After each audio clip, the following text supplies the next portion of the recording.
नमस्कार दोस्तों, आपका बहुत बहुत स्वागत है आपके अपने चैनल जिंदगी फिर भी प्यारी है। आज हमारे बजरंगबली का जन्मोत्सव है।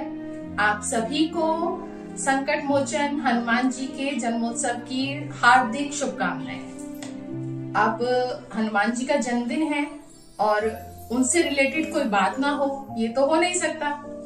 तो आपको एक प्रसंग मैं आपके साथ रामायण का साझा करती हूँ, जहाँ पर लक्ष्मण को जब शक्ति लगी थी और वो मूर्छित हो गए थे, तो जो भगवान राम सबके संकट हरते हैं, उन्होंने किसे याद किया? उन्होंने याद किया संकट मोचन हनुमान को, कि अब जब मेरे ऊपर संकट आया है तो अब से तुम हरो। और उन्होंने वो करके भी दिखाया।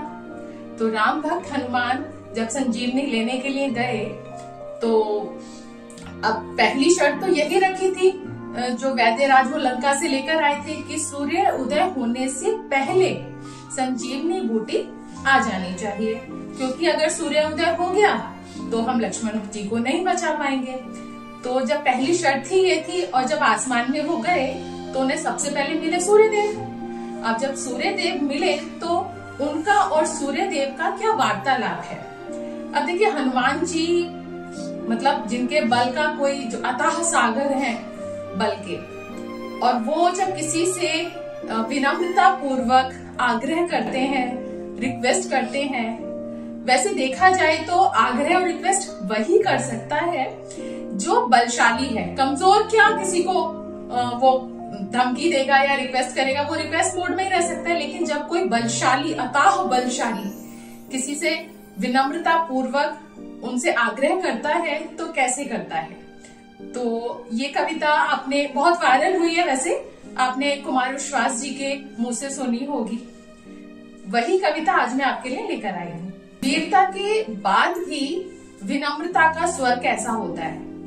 तो हनुमान जी और सूर्य देव का जो संवाद है उसे मैं आपके लिए लेकर आई हूँ। हे सूरज, इतना याद रहे, संकट एक सूरज वंश पे है, लंका के नीच राहु द्वारा आघात दिनेश अंश पर है।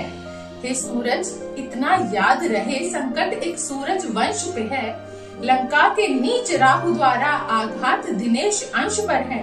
इसलिए छिपे रहना भगवान, अब वो प्रार्थना कर रहे हैं, इसलिए छिपे रहना भगवान, जब तक न जड़ी पहुंचा दूं मैं, बस तभी प्रकट होना दिनकर, जब संकट निशा मिटा दूं मैं।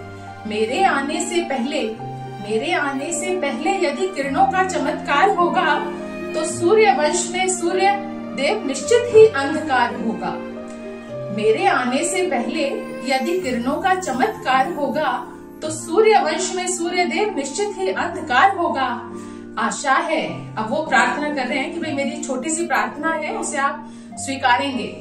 आशा है स्वल्प प्रार्थना ये सच्चे जी से स्वीकारोगे, आतुर की आर्त अवस्था को होकर करुणार्थ निहारोगे। अन्यथा अब वो अपना दूसरा परिचय दे रहे हैं कि मैं कौन हूँ।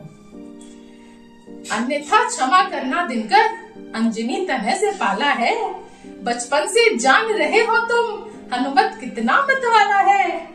अन्यथा याद रखना दिनकर, अंजनी तनय से पाला है, बचपन से जान रहे हो तुम, हनुमत कितना मतवाला है। मुख में तुमको धन रखने का, फिर वही क्रूर साधन होगा, बंदी मोचन तब होगा, जब लक्ष्मण का दुख मोचन होगा। तो इस तरह से वो मतलब आप दोनों चीजों को देख सकते हैं कि कहाँ पे उन्होंने प्रार्थना भी की और कहाँ पे उन्होंने ये बता भी दिया कि मैं कौन हूँ। तो सभी जानते हैं वो संजीवनी बूटी की जगह पूरा पहाड़ ही ले आए थे, और किस तरह से लक्ष्मण जो भगवान राम के सबसे प्रिय, अगर उन्हें कुछ हो जाता, उनकी दाहिनी बाह थे वो, तो उनका जीवन का रक्षण किया उन्होंने। और आज उन्हीं सबसे बलशाली हनुमान जी का जन्मोत्सव है। तो मैं आशा करती हूँ वो हम सबको भी अपनी थोड़ी सी कृपा हम सब पर बरसाएं और हम सबको आशीर्वाद दें। तो आज सभी मेरे साथ बोलेंगे, बजरंगबली की जय, जय श्री राम। नमस्कार।